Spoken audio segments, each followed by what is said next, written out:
Buenas noches con todos. Les saludo a todos, les doy la bienvenida a nombre de la Logia HPB de la Sociedad Teosófica en Perú a esta conferencia virtual vía Zoom. Nuestro hermano Pablo Rodríguez es un miembro de nuestra logia, por supuesto. Él es ingeniero electrónico de profesión, empresario, aficionado a la astronomía y estudiante de ciencias marciales, ¿no? Él nos va a brindar esta hermosa conferencia. Adelante, Pablo, por favor, tienes la palabra. Muy bien, a todas buenas noches. Aquí nuevamente con ustedes vamos a conversar un poco de teosofía y ciencia. Parece un tema complicado porque muchas personas creen que cuando se habla de ciencia, uno a veces se encuentra perdido, ¿no? Porque es un tema difícil a veces. Pero lo cierto es que la ciencia no son un conjunto de palabras largas y difíciles de entender, no es algo complicado. El profesor Albert Einstein decía que si tú no puedes explicar un principio científico a un niño, es porque o no lo entiendes o el principio está mal. Entonces pudiera parecer que teosofía y ciencia son dos cosas opuestas. Pudiera parecer que son dos cosas que no tienen nada en común, pero lo cierto es que no es así. Así que vamos a tratar de encontrar puntos de convergencia entre ciencia y teosofía, porque también se trata de eso la teosofía, de encontrar puntos de convergencia en las cosas que estudiamos. Y vamos a comenzar hablando de lo que, lo que es la vida actualmente en el planeta, la vida en este siglo XXI. Sabemos, de acuerdo a las enseñanzas teosóficas, sabemos que los seres humanos somos ahora la quinta raza raíz. Y según la teosofía dice que esta quinta raza se caracteriza justamente por su elevado y alto crecimiento intelectual, la mente. Pero comencemos hablando de la gente. ¿Cómo vivimos en este siglo? Vivimos abrumados, vivimos bajo estrés constante. Vivimos sumergidos en la vida que nos rodea, pero para muchos o muchas personas no tienen ni siquiera un pensamiento, ni siquiera un atisbo de que existe un trasfondo contra el que debería verse la vida. Y muchos de nosotros hemos olvidado que estamos aquí o estaremos aquí por un breve tiempo. Y lo cierto es que vivimos muchas veces como si nunca fuéramos a morir. Y morimos como si nunca hubiéramos vivido. Lo cierto es que entramos a esta vida por un portal que es el nacimiento. Y luego de unas décadas salimos por una puerta que es de la muerte. Y esto ha venido ocurriendo durante miles de años, muchas veces, repetidas veces. Y a muchas personas no se les ha ocurrido preguntarse, ¿cuál es el sentido de esto? ¿Hay algún significado en la vida? ¿Cuál es el propósito? ¿Por qué estoy aquí? ¿Hacia dónde voy? ¿De dónde vengo? Y hemos agarrado un fuerte gusto por la vida. Hemos desarrollado intereses muy fuertes, muchos apegos al trabajo, a la diversión, al placer. Inclusive vivimos sumergidos en nuestras mismas penas, angustias. Pero no solamente eso, no solamente vivimos persiguiendo pequeñas metas personales, no vivimos solamente buscando la felicidad en este mundo sin sentido, casi al azar, fortuita lo hacemos, pero también hemos demostrado una falta de inteligencia ante los grandes problemas de la humanidad, las guerras, el hambre, la miseria, la desigualdad, la falta de compasión, el egoísmo.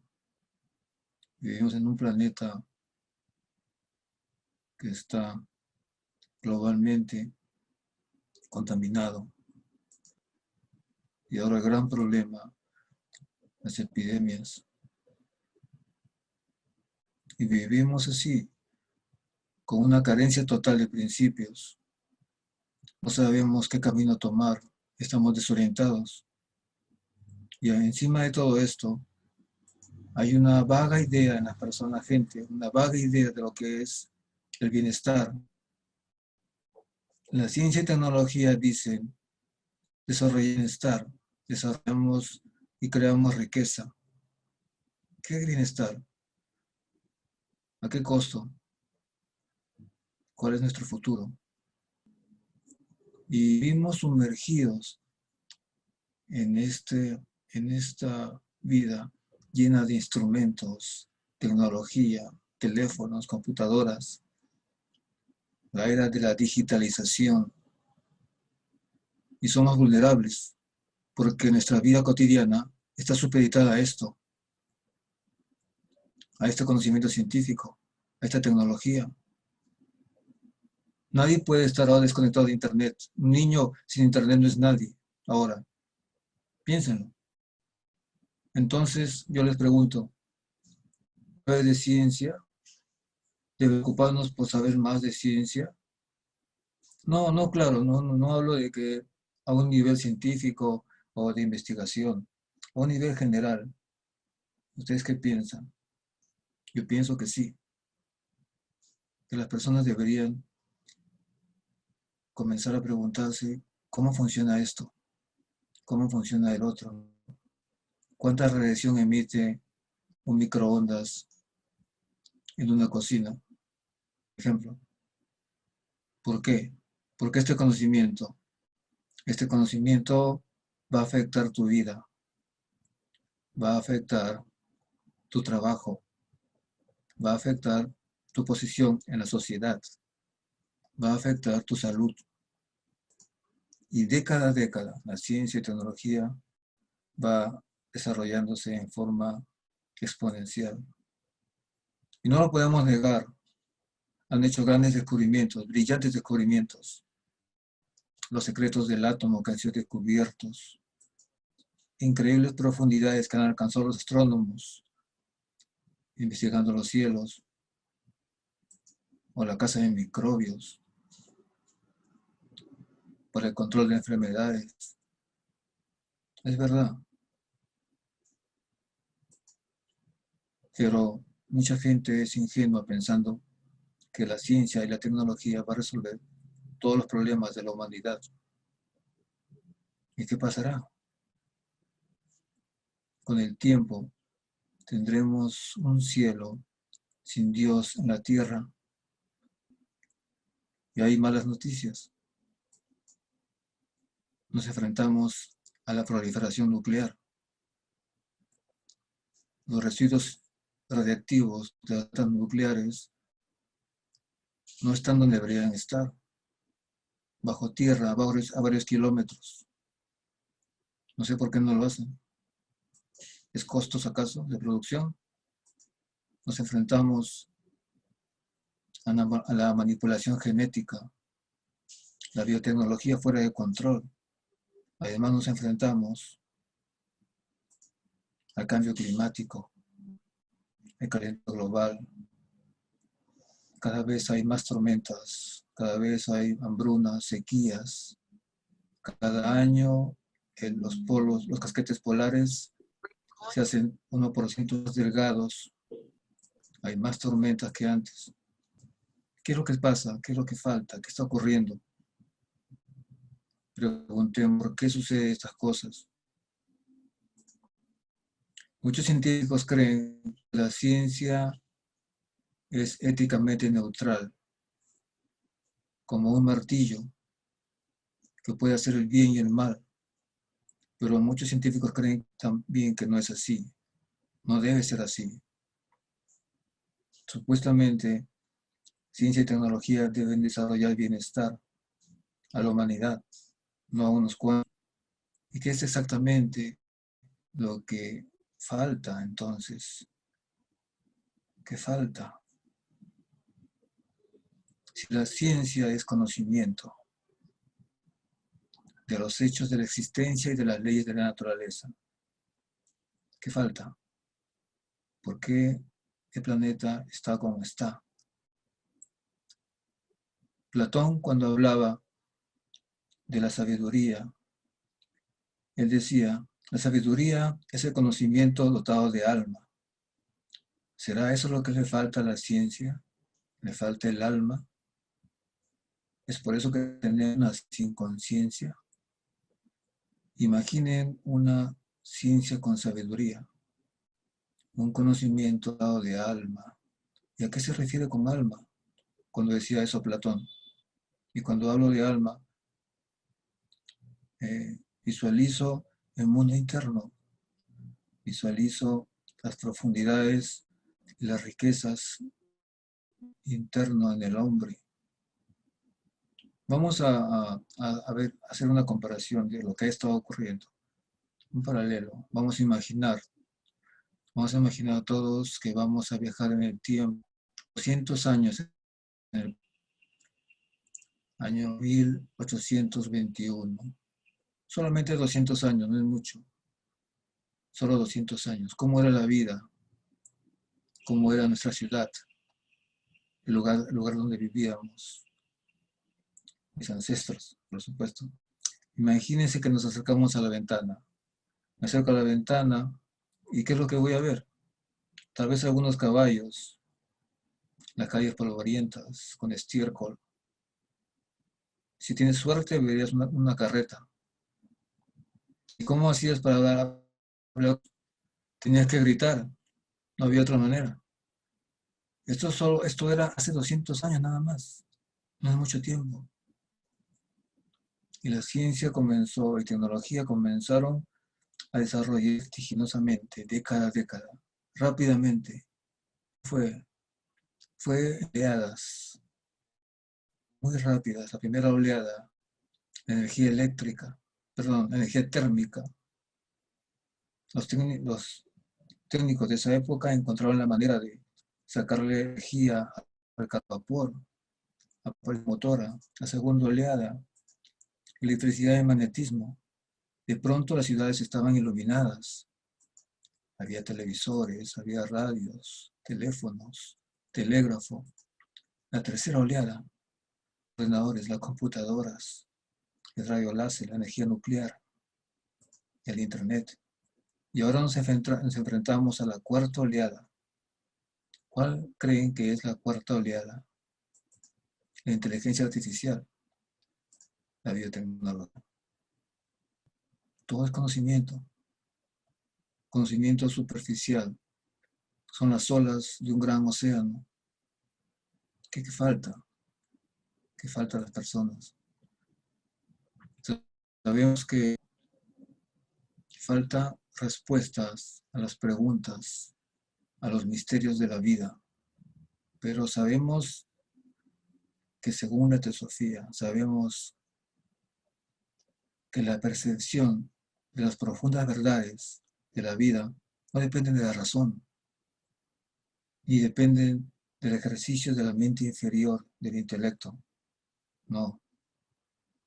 Dependen de una facultad que en teosofía se llama buddhi, una facultad interna que se refiere a una percepción de esas realidades ocultas sin necesidad de la mente. ¿Cómo es esto? ¿Cómo llegó a esa conclusión? En el pasado, los ancestros, para encontrar respuestas a estas preguntas, utilizaban la filosofía y la religión. Eran sus puntos de apoyo, la forma como llegaban a conclusiones. Luego apareció la ciencia, pero en el pasado, en algún punto en el tiempo, estos eran solo uno. Y en algún momento, en la historia de la civilización humana, se disgregaron, se hicieron contrapuestos y hasta enemigos. El profesor Ika Taimi, en el libro El hombre, Dios y el universo, plantea una cosa interesante. Él plantea la gran síntesis, la integración de estos aspectos de la ciencia, la religión y la filosofía. Él dice, textualmente, la síntesis de la religión, filosofía y de la ciencia, que temprano tendrán que concretarse más grande de la síntesis. Estamos aquí frente a una propuesta que hizo el profesor Taimi, que en el presente se puede concretar, se puede comenzar a desarrollar. Y ahora van a ver por qué. Esto es clave para entender lo que viene. Viajemos un poco en el tiempo. Viajemos a la época en que vivía Pitágoras, un verdadero maestro. Pitágoras ha sido un verdadero sabio. Tenía esa capacidad de poder percibir esa esencia, esa significación en la armonía de la naturaleza. Y él encontró la manera de encarnar esa percepción en los números y en las figuras geométricas. ¿Cómo es que hizo eso? Lo que pasa es que él tenía claro que religión y ciencia estaban conectadas. Para Pitágoras, el estudio y la investigación de matemáticas no eran contrapuestas, eran complementarias. Para Pitágoras eran como las dos caras de una moneda. Y él como formuló sus principios. Entonces Pitágoras formuló sus principios estudiando las propiedades de los números y cómo se manifestaban estos en la naturaleza. Pitágoras se dio cuenta de esto. Se dio cuenta de que ese misticismo numérico que creó con la tetractis, por ejemplo, se dio cuenta que esos principios divinos podían reflejarse en los números, en las geométricas. Él decía, podía de esta manera entender el pensamiento de Dios.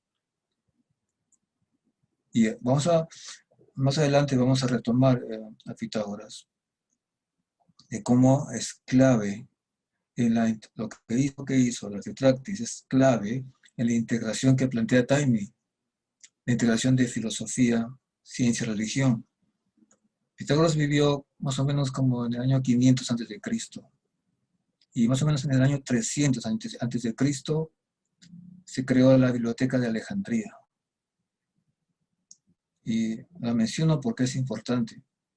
Importante porque Alejandría, esa biblioteca estuvo activa durante 700 años. 700 años en el tiempo. Y era un punto no solo donde se reunían y llevaban información de todo el mundo, llevaban información de China, de Egipto, de India, de África, en muchos lugares. Se comercializaba la información, se almacenaba, se copiaban los manuscritos y se llevaban allí. Algunos piensan que hubieron más o menos 500.000 de volúmenes. En Alejandría se centraron las bases de lo que conocemos ahora como matemáticas, física, química, medicina, literatura, geografía. Bases sobre las cuales seguimos. Entonces, uno de los últimos científicos que vivió en esta biblioteca fue Hipatia. Y la Alejandría de Hipatia en esa época, era una ciudad muy tensa. Una ciudad muy tensa porque en ese tiempo los romanos tenían el control de Alejandría. Y había un arzobispo, el arzobispo de Alejandría. Él odiaba a Hipatia, porque Hipatia representaba la cultura, la ciencia. Todo eso, la primitiva iglesia la calificaba como paganismo y quería erradicar. Por eso esas tensiones habían allí en Alejandría. Y una vez, un grupo de fanáticos religiosos de Cirilo dieron muerte a Hipatia. Quemaron sus restos, destruyeron su trabajo, su nombre fue olvidado y Cirilo fue proclamado santo. Y así, poco después, esa biblioteca fue destruida. Muchos volúmenes se perdieron para siempre, conocimiento se perdió para siempre, y comenzó esa época de la barbarie que duró poco más de 1000 años. 1000 años donde no hubo nada de avance científico, nada de tecnología, total oscuridad. 1000 años. Hasta que en el 1500 más o menos, cuando apareció Da Vinci, Copérnico, Kepler, retomaron ese impulso, esa ansiedad por conocimiento, descubrir. Y más o menos en los últimos 200 años, eso es desde la época en que la ciencia y tecnología se desarrolló vertiginosamente, como dije. Y Pitágoras, ¿por qué mencioné que el trabajo que hizo Pitágoras, la tetractis que descubrió, por qué es tan importante ahora con este tema de la integración de la ciencia, filosofía y religión? Bien, el profesor Stephen Phillips es un físico teórico inglés. Él estuvo trabajando acerca de encontrar esta relación que existe entre ciencia y religión, y publicó un libro que se titula La conexión matemática entre ciencia y religión.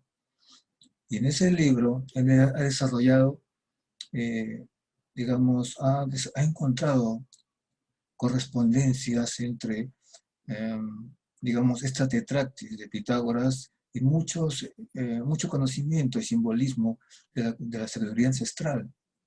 ¿Y qué es lo que dice el profesor Phillips?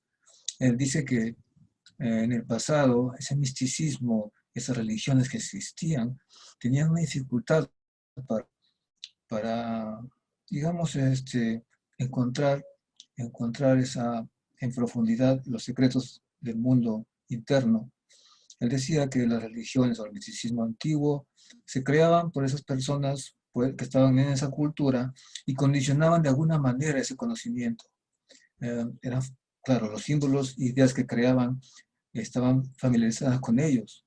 Entonces no era algo que se pueda, digamos, enseñar fácilmente, era complejo, porque había un elemento mental que era generado por las personas que creaban estas ideas, este misticismo. Entonces se dio cuenta que tenía que haber un lenguaje universal, un lenguaje que pueda ser entendido por hinduistas, por sufistas, por budistas, por católicos, por judíos. Y ese lenguaje es las matemáticas. Él dice que es el lenguaje universal que todos los místicos comparten. Y desde ese punto de vista, desde ese punto de partida, él comenzó a desarrollar esta teoría que es encontrar esas correspondencias. El profesor Phillips, por ejemplo, encontró esto que es importante, una correspondencia exacta de la tetractis con lo que llamamos el árbol de la vida, que de la cábala judía. Y se dio cuenta que esa tetractis era más adaptable, más dinámica para poder encontrar otras correspondencias. Pero la tetractis era como la piedra angular, era como la piedra Rosetta de Champollion. Y se dio cuenta que la tetractis, que es la cábala, que es el árbol de la vida de la cábala judía, podía, por ejemplo, encontrar correspondencias con este símbolo del taoísmo. Puede encontrar correspondencias con la tabla de I Ching, con el árbol de la vida, que es una analogía perfecta de la tetractis. Encontró correspondencias con los meridianos de acupuntura. Encontró correspondencias en números exactos. También con el esqueleto humano. Encontró correspondencias exactas en las vértices del árbol de la vida. Encontró correspondencias con el Sri Yantra, que es de la India. Entonces, se dio cuenta que esa mística numérica, esas formas geométricas, los números de vórtices y lados, y las tetractis inscritas en las figuras comenzaban a reflejar correspondencias de estos conocimientos, de este Sri Yantra, de este árbol de la vida, de de esta tabla de I Ching.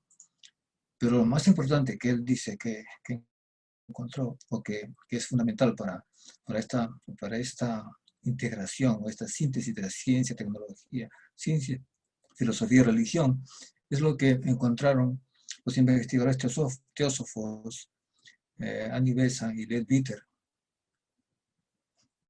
En el libro él explica que ellos, el señor Leadbeater y la señora Besant, gracias a un poder supernormal, una facultad, un CD que ellos aprendieron, ellos pudieron ver la materia, pudieron ver lo extremadamente pequeño, las partículas subatómicas, y hicieron una publicación, un libro que se llama Química Oculta, y en este libro está descrito esas observaciones, esa investigación de ellos. Entonces el profesor Phillips encontró que algo importante, que, por ejemplo, este elemento que vemos aquí, que estoy señalando con el cursor, que fue descrito por el señor Leadbeater como por la partícula ultérrima, el elemento más pequeño de materia. Y según el señor Leadbeater, este elemento, que son espirales, o dos juegos de espirales contrapuestos, que tienen líneas, ¿no? Estas líneas, y cada línea de ese pequeño toroide tiene 1680 microbucles, como vemos aquí. Y el doctor Phillips encontró un poliedro construido en base a la tetractis y la voz de la vida, que tiene el mismo número en las esquinas, en los vértices y lados. Comenzó a encontrar correspondencias. Y esta partícula ultérrima se ha convertido como la piedra angular de esa investigación del doctor Phillips. Este es un gráfico que más o menos explica de lo que la señora Besant y el señor Leadbeater hicieron en su investigación. Solamente es una molécula de agua, tiene átomos de hidrógeno, un átomo de hidrógeno tiene protones y neutrones, y un protón está compuesto por 3 partículas, que en la ciencia actual se llaman quarks. Pero un quark está compuesto por 3 partículas ultérrimas, según la observación e investigación que hicieron Leadbeater y Annie Besant. Esa es la partícula ultérrima de la que estábamos hablando, que para el profesor Phillips es una piedra angular para esta integración de la ciencia, religión y filosofía. Así que esta investigación del profesor Phillips arroja esto. Esa partícula ultérrima es como la piedra de Rosetta que usó Champollion para descifrar el lenguaje egipcio, porque tiene correspondencias con el árbol de la vida, tiene correspondencias con el Sri Yantra, con la tabla I Ching, con los sólidos platónicos. Entonces se puede desarrollar una serie de correspondencias con otros elementos. ¿Qué más encontró el profesor Phillips? Encontró esto que también es importante. Cuando hablaba de tabla I Ching, hablaba de los sólidos platónicos, estoy hablando del pasado, pero esto es el presente. Este modelo científico es, digamos, una idea sumamente simple y básica de lo que cómo explica la mecánica cuántica, cómo explica cómo se comporta o cómo está estructurada las partículas subatómicas según la mecánica cuántica. Y aquí, por ejemplo, vemos 2 quarks, un quark y un antiquark conectados por una cuerda. Esa cuerda, no es que se hayan imaginado, esta cuerda salió, este elemento cuerda salió de las matemáticas que ellos han desarrollado, del desarrollo de la mecánica cuántica. Las teorías de las supercuerdas arrojan la existencia de esta cuerda que conecta a 2 partículas. Y la investigación que hizo Besant y Leadbeater, existe algo similar, solo que no son quarks. Aquí el señor Leadbeater la plantea como partículas ultérrimas, esos pequeños toroides que vimos antes, son los extremos de esta cuerda. Aquí también, acá hay una descripción de una estructura en forma de delta. Hay 3 quarks y conectados por 3 cuerdas. Aquí conectados por una cuerda circular. Los mismos fue observado por Leadbeater y Annie Besant hace 108 años. Y la teoría de las cuerdas no tiene más de 20 años. Acá hay un dato interesante. La persona que está acá es el señor Jinra Hadassah.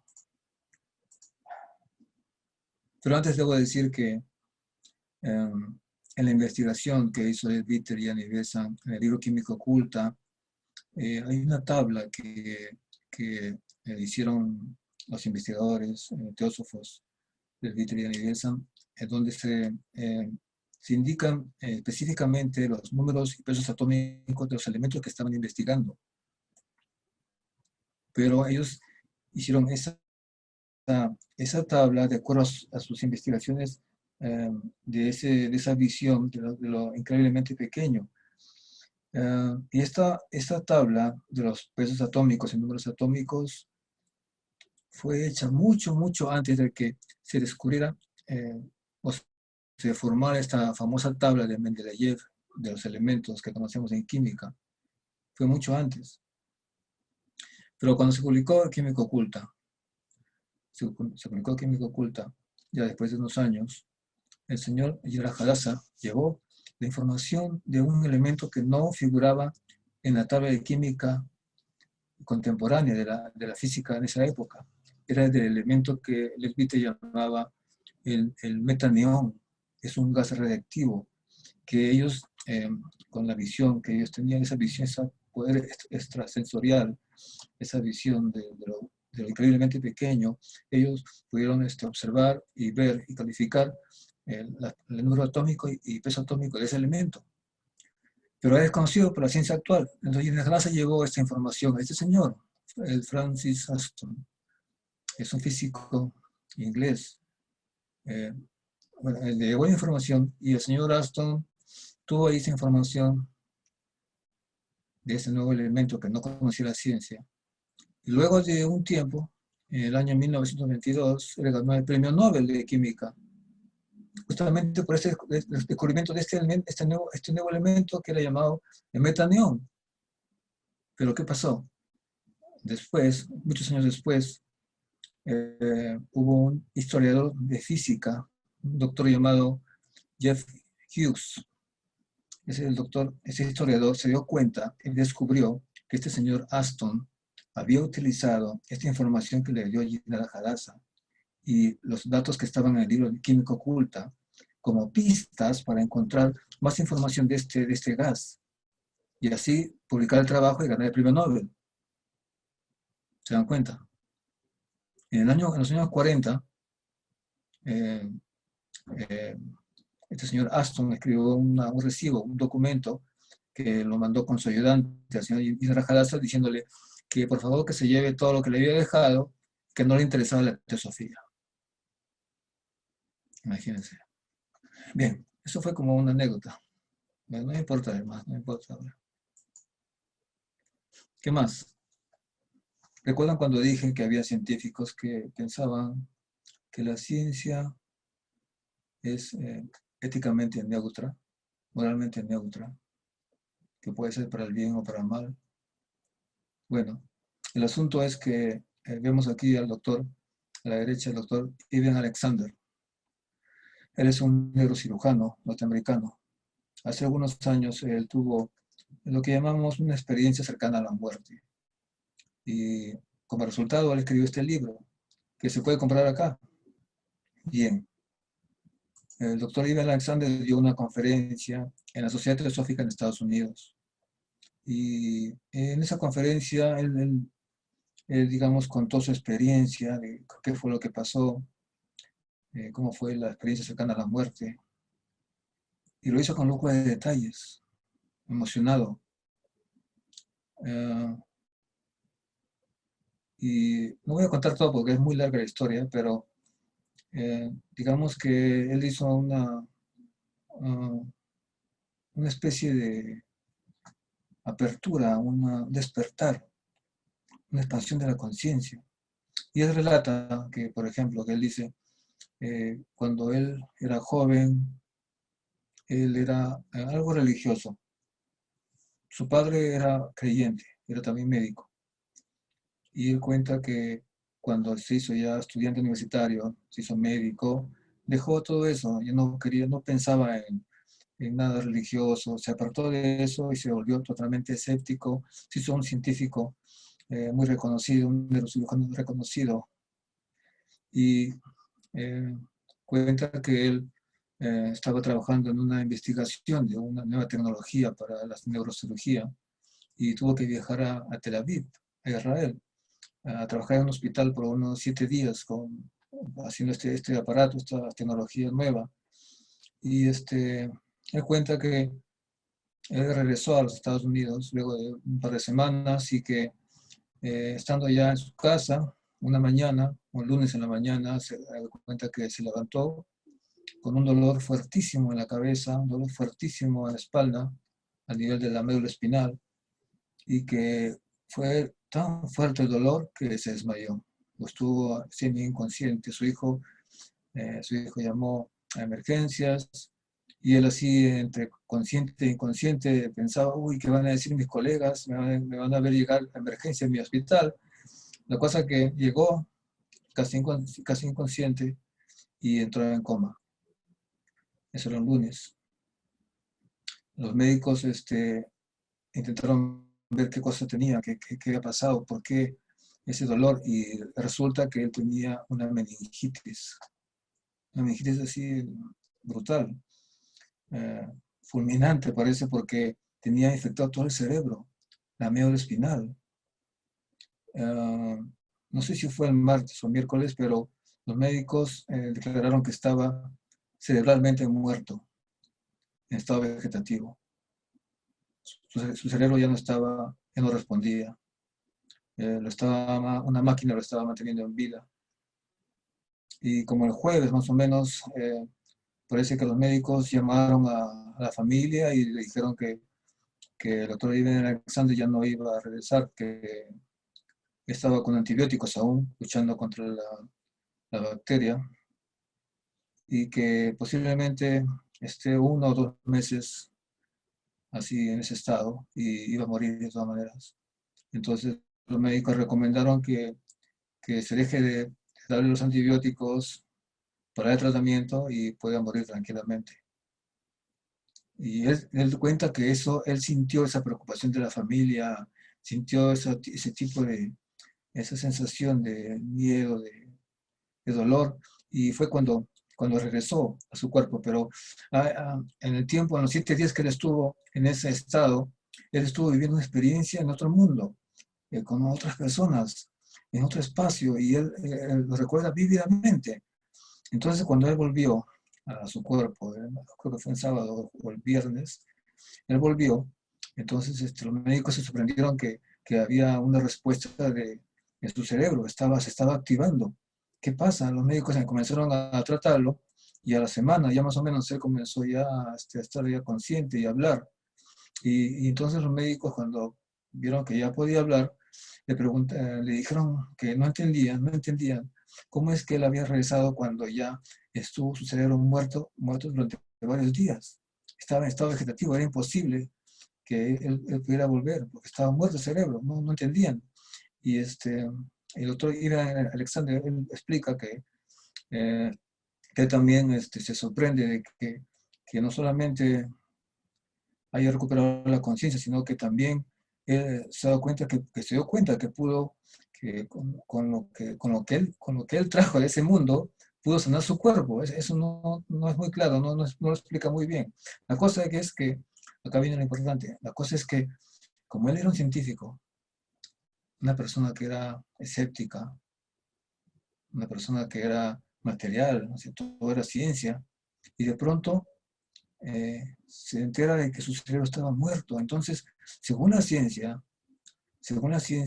médica, se sabe que la conciencia emerge de esa actividad neuronal, de esas tormentas electroquímicas en el cerebro. Y de ahí emerge la conciencia. No saben cómo, no tienen ni la menor idea, pero es lo que postulan. Entonces el doctor Alexander dice, entonces eso está equivocado, no eso está mal. ¿Por qué? Yo estaba totalmente consciente en ese mundo. Yo recuerdo todo lo que viví. ¿Y cómo puede ser posible que yo estaba viviendo esa experiencia cuando está muerto mi cerebro, entonces no es real, la conciencia no emerge de ahí. Y después, hablando con teósofos, se dio cuenta que esto del cuerpo mental, de que el pensamiento se emerge en el cuerpo mental, se dio cuenta que esto era más más plausible, que explicaba lo que él había vivido. Y se dio cuenta que hay muchas personas que sabían de ese conocimiento, no solo los teósofos. Entonces comenzó él a trabajar en su libro y a contar esas experiencias. Entonces aquí vemos una prueba de que existe este tipo de, digamos, de vivencia que nos revela la existencia de esos mundos, de ese aspecto misterioso de la vida, ¿no? Lo que está más allá de la muerte.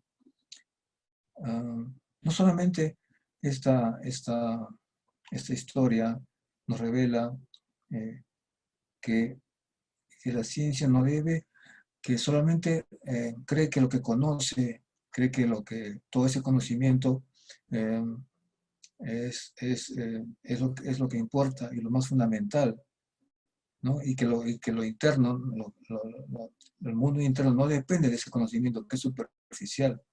Son dos cosas diferentes. Entonces, hay otras cosas que también tienen en la ciencia médica, son un misterio. Por ejemplo, la anestesia general, por ejemplo. Si ustedes buscan en internet cómo la ciencia médica explica el mecanismo de la anestesia para dejar a un paciente inconsciente, no lo saben. No saben el mecanismo exacto de cómo es que una anestesia deja a una persona inconsciente. No saben. Y eso sabemos muy bien en teosofía, se sabe muy bien en los libros del señor Leadbeater, cuando él explica en Vislumbre de Ocultismo, él explica que sabemos que los nervios, el sistema nervioso, está bañado por un fluido magnético, además del prana, hay un fluido magnético que baña estos tejidos. Y cuando una persona que sabe hipnotismo o puede mesmerizar a otra persona, puede empujar ese fluido nervioso, puede empujar ese fluido y sacarlo del cuerpo etérico, del cuerpo físico, y dejar a la persona insensible o dejarla inconsciente. Eso se conoce en teosofía. Se da cuenta que hay si esa falta de explicación en la ciencia puede concretarse y completarse con el conocimiento místico, con la teosofía o otro conocimiento oculto.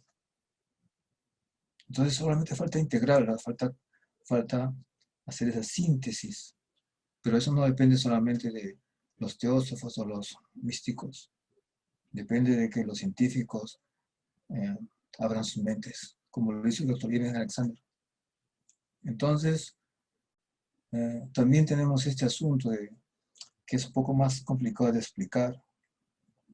Este es el asunto de lo que conocemos como materia oscura y energía oscura. Esa imagen que está a la izquierda, abajo, es como una red, como una red que conecta ciertos puntos. Y en realidad no es una fotografía, es una simulación por computadora. Esa red que vemos, esos conglomerados en amarillo, son galaxias enteras, formando conglomerados, formando cúmulos. Y en la simulación por computadora se encuentra que estas galaxias o cúmulos de galaxias están conectadas, están interconectadas. Es una simulación, no es una fotografía. ¿Y qué ocurre ahora en este momento en lo que es cosmología? ¿Qué ocurre? Que en cosmología no saben qué es esa materia o energía oscura. ¿Y qué cosa es exactamente? ¿De qué trata esto de materia oscura y energía oscura? Lo que pasa que, según la cosmología moderna, sabemos que el universo tuvo un inicio en una gran explosión, como ellos dicen, una gran explosión, y se comenzó a expandir. Entonces, según la investigación, según sus números, según sus ecuaciones, esa expansión y el futuro colapso del universo, esos dos movimientos, expansión y de colapso, es debido a una energía que no saben cuál es. Es la única, saben que hay una energía que está haciendo eso, porque saben que esa energía oscura y materia oscura es la que causa esa expansión del universo y la contracción. Saben que es esa energía, pero no saben qué valor tiene y no saben menos qué es. Pero es lo que falta para que encaje en sus ecuaciones. Entonces ellos dicen, la cosmología moderna y también la mecánica cuántica, porque también tiene que ver, porque es un microcosmos y un macrocosmos están conectados. Todo eso está pendido de un hilo. Así lo escuché en una conferencia en España de un físico, hablando de cosmología y mecánica cuántica, un especialista que tiene doctorado. La cosmología, la mecánica cuántica está pendida de un hilo porque no entendemos qué es esto de energía oscura y materia oscura. Y justamente le dicen oscura porque no saben qué cosa es. Todo lo que conocemos es solamente un 4% de este universo, nada más. Lo demás es desconocido. Y esta red que vemos ahí es muy probable que sea el prana, esa energía que conecta todo lo que vive, o le da vida y organiza todo en el universo. ¿Se dan cuenta que es un conocimiento que les falta para poder armar su rompecabezas? El profesor Einstein. El profesor Einstein también fue un personaje diferente a otros científicos. Se sabe por una publicación de la Universidad de Princeton, de su biografía, se sabe que el profesor Einstein, cuando tenía 5 años, su familia se mudó a Múnich, y se sabe que en Múnich ingresó a un colegio católico. La verdad, estuvo en 2 colegios. En un colegio católico le enseñaban la religión católica, pero su familia era judía. Entonces su papá contrató a un familiar lejano para que le enseñe a Einstein o Albert, le enseñe judaísmo.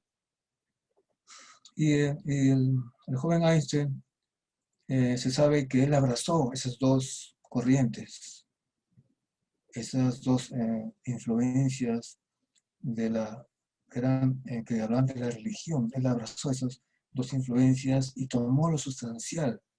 Él dice, yo tomé lo sustancial, lo que, digamos, lo comprendía y que sentía que era lo que yo necesitaba.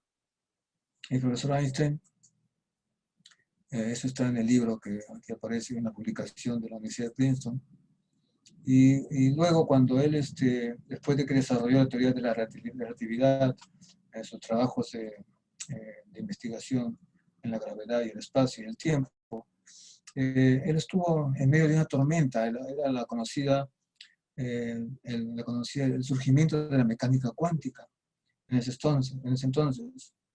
Y muchos dicen que él fue como arrastrado por estos científicos brillantes de esa época, los titanes de la física.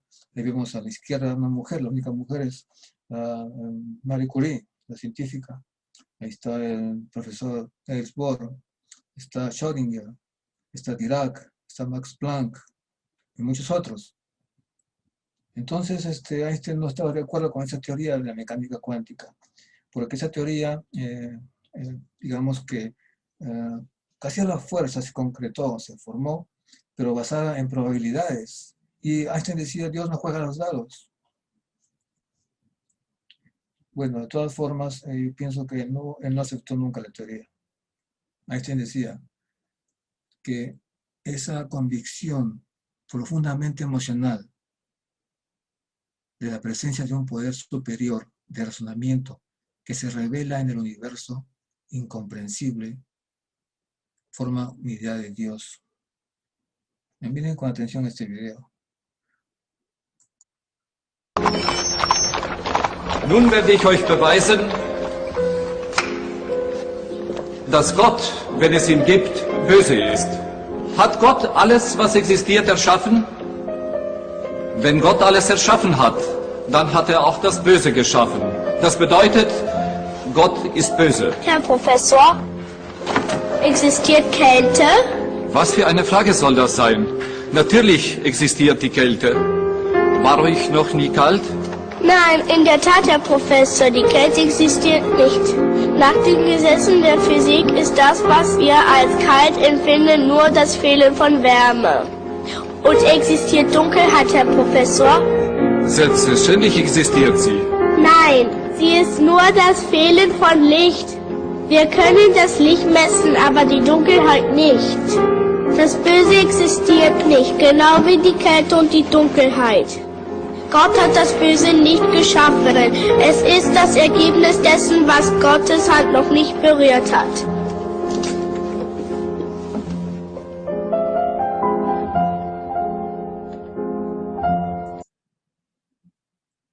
Bien. En el libro Cartas a los Mahatmas, en la carta número 11, se encuentra este párrafo. La ciencia moderna es nuestro mejor aliado. Y la misma página, una línea más abajo, el Mahatma KH dice que los científicos de la época de Pitágoras, con esta figura, con esta estructura mística numérica de la tetractis, estaban más capacitados que los científicos de la era moderna. Se dan cuenta que esa tetractis es la clave, la piedra angular para realizar esta síntesis de religión, filosofía y ciencia. Muy bien, ha sido todo de mi parte.